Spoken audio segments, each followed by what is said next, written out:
Gauge transformations. तो previous discussion से हमने जो हासिल किया है अ, वो है कि हमारे पास जो इलेक्ट्रिक फील्ड और मैग्नेटिक फील्ड अगर फाइंड करते हैं तो उससे हम सोर्सेज जो है ना वो फाइंड आउट कर सकते हैं। ठीक है, तो इलेक्ट्रिक फील्ड और मैग्नेटिक फील्ड इकट्ठे मिलाएं तो ये आपके पास 6 कंपोनेंट बनते हैं। 3 कंपोनेंट इलेक्ट्रिक फील्ड के और 3 कंपोनेंट बनते हैं हमारे पास मैग्नेटिक फील्ड के। तो हमने उसको क्या किया, पूरी प्रॉब्लम को रिड्यूस किया इन टर्म्स ऑफ पोटेंशियल और वेक्टर पोटेंशियल। तो पोटेंशियल हमारे पास सिर्फ एक नंबर है, एक कंपाउंड कह लें आप, और वेक्टर पोटेंशियल हमारे पास 3 नंबर्स हैं, आप ये 3 कंपाउंड्स कह लें। तो हमने हासिल क्या किया कि 3 कंपोनेंट्स की जो प्रॉब्लम की बजाय कि हम किसी प्रॉब्लम के लिए 3 कंपोनेंट्स 6 कंपोनेंट्स या 6 नंबर फाइंड करें, तो हमने उसको रिड्यूस कर दिया कि सिर्फ हम फाइंड करेंगे 4 कंपोनेंट्स। ठीक है, तो इसका फ़ायदा भी हुआ और एक हमारे पास साथ फ्रीडम भी नज़र आया हमें। वो क्या है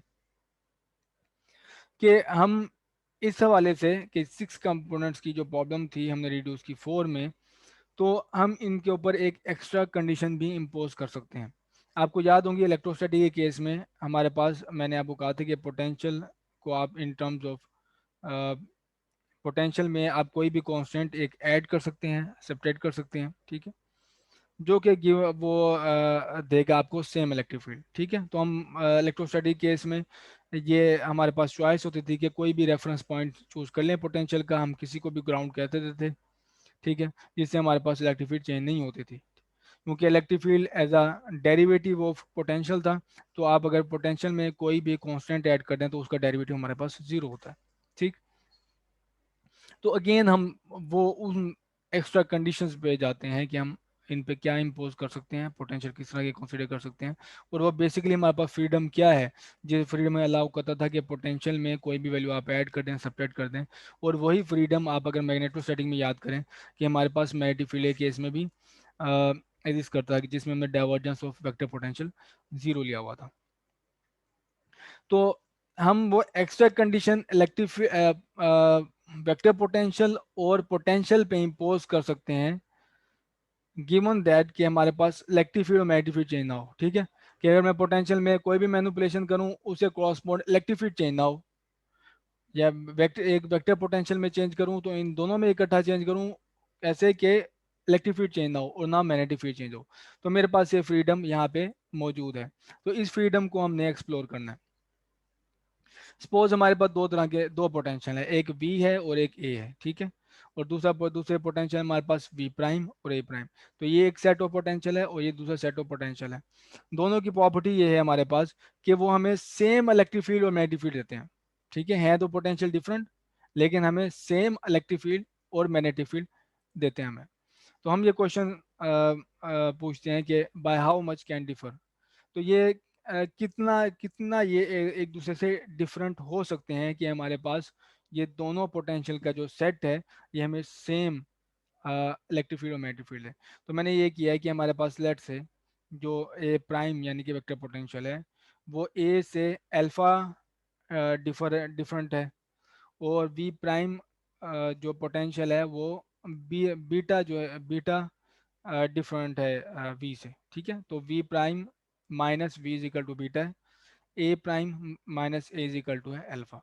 तो दोनों का डिफरेंस हमारे पास ये है। तो पहली इक्वेशन मैं यहाँ पे लेता हूँ। तो इस पूरी इक्वेशन का मैंने कर लिया है। ठीक है, और हमें पता है कि ये दोनों वेक्टर पोटेंशियल हैं वो सेम इलेक्ट्रिक फील्ड देते हैं। तो कर्ल ऑफ ए क्या होता है हमारे पास, मैग्नेटिक फील्ड। कर्ल ऑफ ए हमारे पास यहाँ पे ये भी मैग्नेटिक फील्ड, तो दोनों पे सेम, दोनों की सेम मैग्नेटिक फील्ड है। तो दोनों की सेम मैग्नेटिक फील्ड है, यहाँ पे भी बी आएगा, यहाँ पर भी बी आएगा, तो दोनों एक दूसरे को कैंसिल कर देंगे। ठीक है, पोटेंशियल तो डिफरेंट है लेकिन इनके कर्ल जो हमारे पास वो बिल्कुल सेम है। तो curl of alpha is equal to आ गया हमारे पास 0। और हमें वेक्टर कैलकुलस के रूल से पता है कि अगर आपके पास किसी वेक्टर का कर्ल 0 है तो हम उस वेक्टर को as a gradient of scalar लिख सकते हैं। तो मैंने स्केलर यहाँ पे चूज किया लैम्डा, तो अल्फा को as a gradient of lambda आप डिफाइन कर सकते हैं। ठीक, अब आ जाए दूसरी इक्वेशन पे। तो दूसरी इक्वेशन मेरे पास ये थी V prime is equal to V plus beta.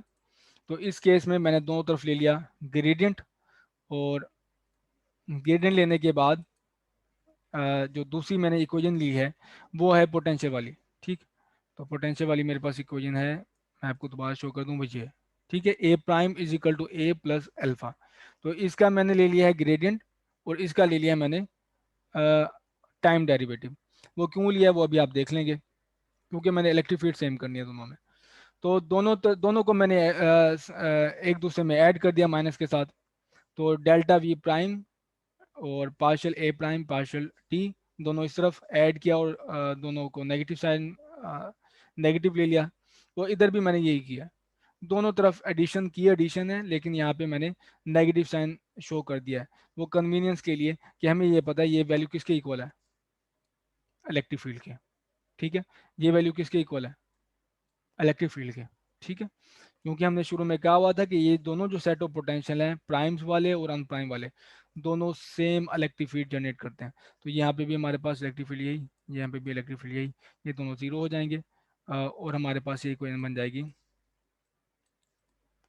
ऐसे, डेल्टा, ये वाली इक्वेशन आके इक्वल टू जीरो के, delta B plus partial alpha over partial T equal to zero. दोनों में मैंने अल्फा की वैल्यू यहाँ पे पुट कर दी। अल्फा इज इक्वल टू आपको याद होगा, वो है अल्फा इज इक्वल टू है ग्रेडियंट ऑफ लेमडा। ठीक है, तो अल्फा की जगह पे मेरे पास आ जाएगा ग्रेडियंट ऑफ लेमडा, और लेमडा यहाँ पे मेरे पास आ जाएगा, कॉमन आ गया। तो ये मैंने इक्वेशन लिख ली इस तरह से। ठीक है, तो gradient of a function, function which is beta plus partial lambda और partial T equal to zero. तो इस एक्सप्रेशन में आपको नज़र आ रहा है कि कोई फंक्शन स्पेस डिपेंडेंस नहीं है, जो पूरी डिपेंडेंस आपको नज़र आ रही है इसमें वो है टाइम डिपेंडेंस। तो मैंने इस पूरे एक्सप्रेशन को कह दिया बीटा प्लस पार्शियल लेमडा और पार्शियल टी, तो ये मेरे पास वैल्यू आ गई। ठीक है, सिर्फ टाइम डिपेंडेंस। तो आपके पास अगेन एक फ्रीडम है, वो फ्रीडम मैं अभी एक्सप्लेन करता हूँ। पहले आप इस इक्वेशन को लिख लें कि T is equal to beta plus partial lambda और पार्शियल टी। तो दोबारा उसी इक्वेशन को मैंने रीअरेंज कर लिया, जो कि beta is equal to partial lambda और पार्शियल टी प्लस के आ गया। ठीक, और हम ये जो के है, जो फंक्शन ऑफ टाइम है, इसको स्टिल लेमडा में एब्जॉर्ब कर सकते हैं।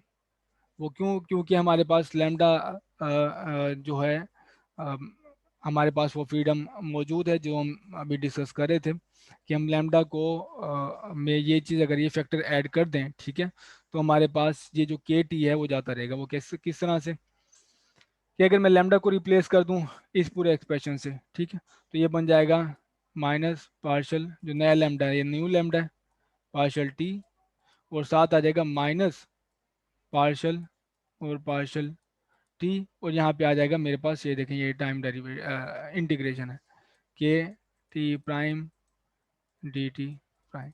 तो ये टाइम डेरिवेटिव और इंटीग्रेशन जाती रहेंगी, ये बन जाएगा के टी प्राइम, के टी बन जाएगा, और ये के टी से कैंसिल आउट हो जाएगा। ठीक है, तो अगेन हमारे पास पूरे जो रिजल्ट है ऐड करने के बाद वो दोबारा आ गया, partial lambda over partial T.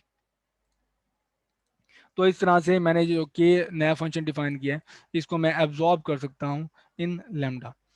तो कंक्लूजन हमारे पास क्या निकला, हमारे पास ये रिजल्ट इसका ये है कि ए प्राइम इज कितना डिफरेंट था ए से, वो था अल्फा, और अल्फा को मैंने क्या डिफाइन किया, as a gradient of lambda. ठीक है, तो अल्फा की जगह पे ग्रेडियंट ऑफ लेमडा आ गया।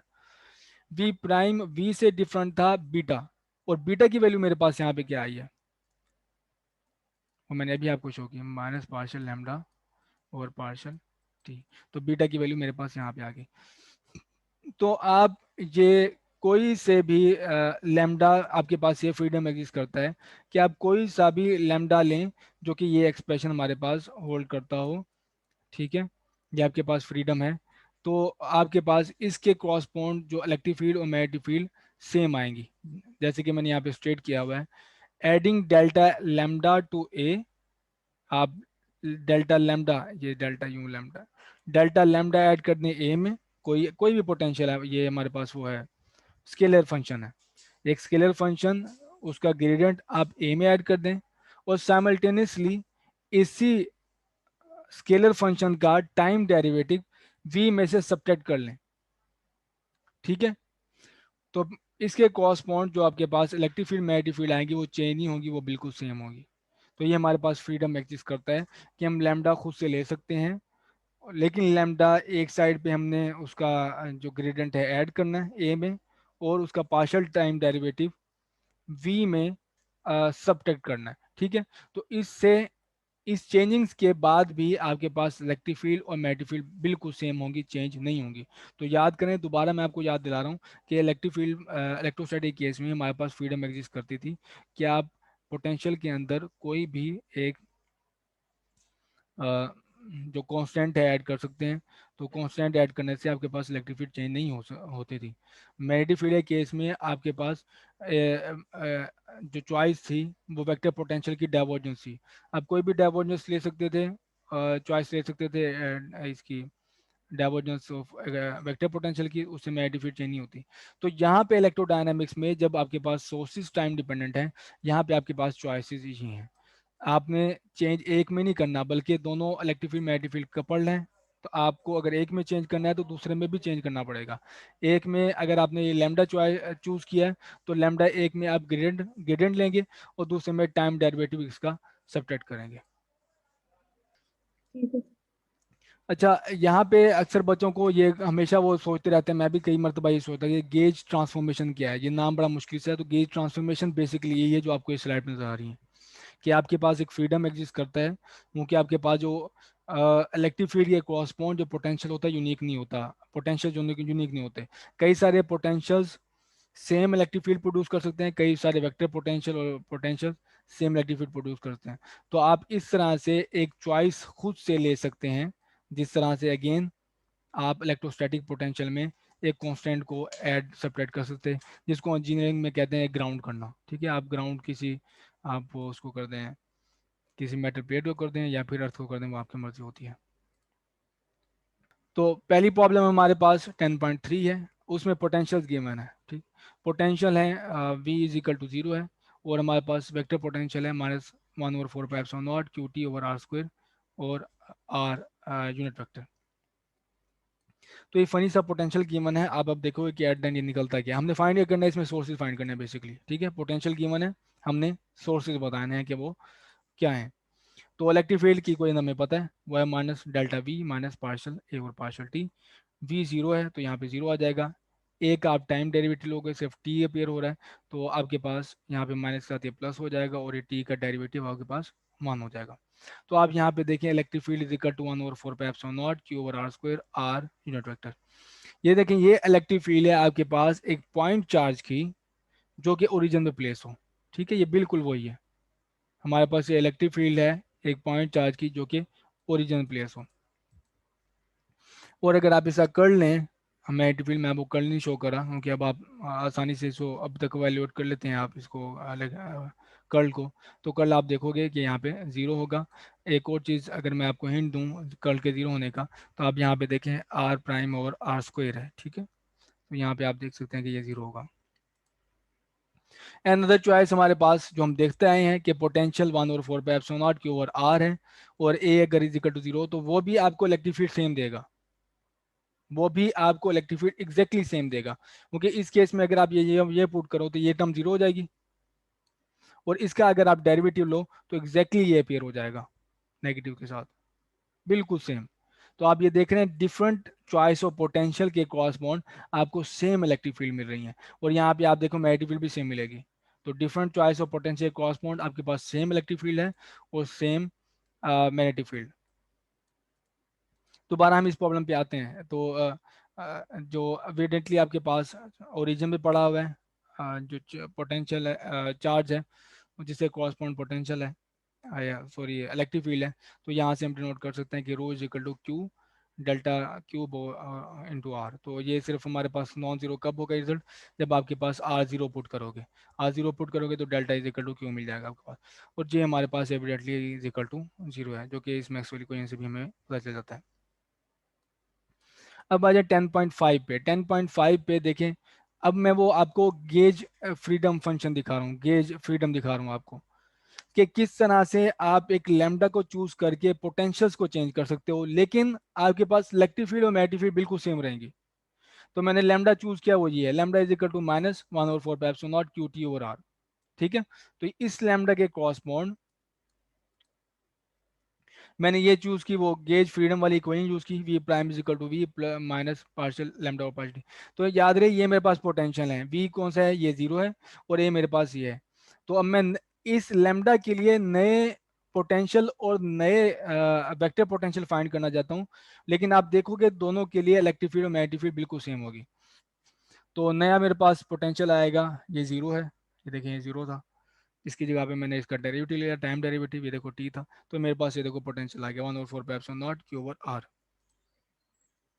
अच्छा, दूसरी इक्वेशन थी मेरे पास ये A prime is equal to A plus delta lambda. A मेरे पास ये देखो ये प्रीवियसली, ये देखो ये आ गया, डेल्टा लैम्डा मैं यहाँ पे लूँगा, लैम्डा ये है। इसका अगर आप डेल्टा लो या तो ये सिर्फ 1/r का डेरिवेटिव आएगा, 1/r का डेरिवेटिव होगा -1/r² आर हैट। तो ये देखो इस जगह पे माइनस माइनस आ जाएगा, ये दोनों टर्म जो कैंसिल आ जाएंगी। तो नया मेरे पास वेक्टर पोटेंशियल क्या है, 0। ठीक है, तो अब आप यहाँ पे वाज़े तौर पे देख सकते हैं कि अगर मैं अब इसको इस इक्वेशन में पुट करूँ, इस इक्वेशन में पुट करूँ, तो मेरे पास बिल्कुल सेम पोटेंशियल आएगा। और अगर मैं ए को इस इक्वेशन में पुट करूँ, ये देखो ये तो वैसे 0 है, तो मेरे पास ये 0 मैग्नेटिक फील्ड आएगी। तो आप यहाँ पे वाज़े तौर पे एक ही स्लाइड पे देख सकते हैं कि किस तरह डिफरेंट पोटेंशियल्स के लिए हमें सेम मैग्नेटिक और इलेक्ट्रिक फील्ड मिल रही हैं।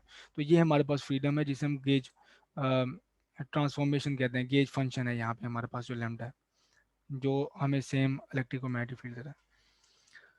छोटी सी प्रॉब्लम है 10.4, और इसमें हमें पोटेंशियल गिवन है और वेक्टर पोटेंशियल गिवन है, जो कि as a function of time और पोजीशन है, सिर्फ उसका वाई कंपोनेंट है। तो हमसे ये पूछा गया है कि इलेक्ट्रिक और मैग्नेटिक फील्ड फाइंड करें, और ये चेक करें कि ये जो पोटेंशियल है क्या मैक्सवेल इक्वेशन सेटिस्फाई करते हैं वैक्यूम में। और तीसरी एक चीज़ होगी हमारे पास, अगर सेटिस्फाई करते हैं तो के और ओमेगा और के दरम्यान में क्या रिलेशन है। ठीक है, तो मैक्सवेल इक्वेशन सिर्फ मैं एक कुछ शो करूंगा आपको, आप बाकी खुद आप देख लीजिएगा। तो इलेक्ट्रिक फील्ड और मैग्नेटिक फील्ड में फाइंड कर रहा हूँ, वो है ये, अगेन डेल्टा वी पार्शियल ए और पार्शियल टी, ये साइन का डेरिवेटिव कोसाइन आ जाएगा, ये 0 आ जाएगा, आपके पास ये आ गया। B is equal to curl of A, एक आप ये कर ले लेंगे, सिर्फ आपके पास एक डेरिवेटिव नॉन जीरो आएगा, वो जो पार्शियल पार्शियल एक्स है। तो साइन का आप डेरिवेटिव लो विद रिस्पेक्ट टू एक्स, ये कॉस बन जाएगा, और एक्स अंदर टर्म है तो ये किया जाएगा। और इसके बाद सारी मैक्सवेल इक्वेशन आप देखोगे, ये तीन तीन मैक्सवेल इक्वेशन आसानी से सेटिस्फाई होते हैं। आप जो इलेक्ट्रिक फील्ड आ गई है यहाँ से, इसकी डाइवर्जेंस लो, 0 आ जाएगा। मैग्नेटिक फील्ड जो यहाँ पे आ गई, इसकी डाइवर्जेंस लो, ये भी 0 होगी। आप इन दोनों की, इसकी लो कर्ल और इसका लो टाइम डेरिवेटिव, आप देखोगे कि दोनों बराबर है। ठीक है, आपने सिर्फ ये एवेल्यूएट करना, डेरिवेटिव में इस वजह से मैं खुद नहीं करा कि खाम का बोर होंगे हम, क्योंकि ये बार बार हम डेरिवेटिव ले रहे हैं, डाइवर्जेंस और कर्ल है। हाँ, फोर्थ इक्वेशन है जो मैं एक्सप्लिसिटली शो कर रहा हूँ, कर्ल ऑफ मैग्नेटिक फील्ड। तो मैग्नेटिक फील्ड का कर्ल लो अगर आप, तो ये वाई कंपोनेंट है, तो ये सिर्फ पार्शियल पार्शियल एक्स आएगा आपके पास। और ये ए नॉट के, बी की वैल्यू यहाँ पे ये देख लो, ए नॉट के कॉस था, इसका डेरिवेटिव ले लो तो आपके पास आ जाएगा A naught K square sine K X minus omega T Y direction. और मैं जो मैक्सवेल इक्वेशन की दूसरी हैंड साइड है वो पार्शियल ई और पार्शियल टी है। तो इलेक्ट्रिक फील्ड का मैंने लिया टाइम डेरिवेटिव, मेरे पास ये इक्वेशन आ गई। अब इन दोनों को मैं इक्वेट करता हूँ, तो जब मैं इक्वेट करता हूँ, जे 0 है हमारे पास केस में, वैक्यूम में याद रखें जे 0 है। ठीक है, और वैक्यूम में हमारे पास जो रो है चार्ज डेंसिटी वो भी 0 है। तो कर्ल ऑफ मैग्नेटिक फील्ड की वैल्यू ये आ गई, time derivative of partial time derivative of electric field की वैल्यू यहाँ पे पुट कर दें, तो यहाँ से आपको पता चलता है कि के नॉट और ओमेगा नॉट के दरमियान में ये रिलेशन होना चाहिए। तो फिर ये मैक्सवेल इक्वेशन सेटिस्फाई करती हैं, और ये omega naught mu naught omega naught से आप सी की वैल्यू यहाँ पे पुट कर दो, तो आपके पास ये देखो ये रिलेशन डिस्पर्शन रिलेशन आया था, जो कि हमें पता है वैक्यूम में ट्रू होता है। तो इस एक प्रॉब्लम में गिवन पोटेंशियल्स के लिए हमने इलेक्ट्रिक फील्ड और मैग्नेटिक फील्ड फाइंड की, फिर टेस्ट किया कि मैक्सवेल इक्वेशन सेटिस्फाई होती नहीं होती, और फोर्थ मैक्सवेल इक्वेशन से हमें डिस्पर्शन रिलेशन ओमेगा सी और के दरमियान में जो रिलेशन है वो क्या मिलता है।